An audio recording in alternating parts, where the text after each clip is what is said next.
Nos han hecho creer que el éxito se mide en aplausos, números, fama. Que solo cuenta si los demás lo ven, si lo comparten, si lo celebran.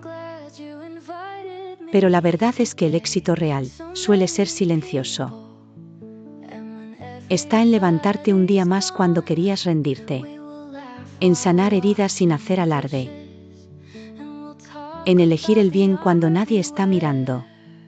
En perdonar aunque nadie lo sepa.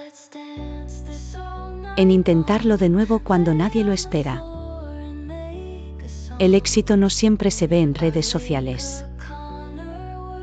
A veces se esconde en una mirada en paz, en un suspiro de alivio, en una conversación sincera contigo mismo. Hay quienes brillan por dentro y nunca buscan reconocimiento. Hay quienes están en su mejor momento, aunque nadie lo note. No necesitas ser visto para tener valor. No necesitas aplausos para avanzar. Que tu medida del éxito sea tu tranquilidad, tu crecimiento, tu coherencia. Porque cuando vives en paz con quien eres, eso, aunque el mundo no lo vea, es un éxito absoluto.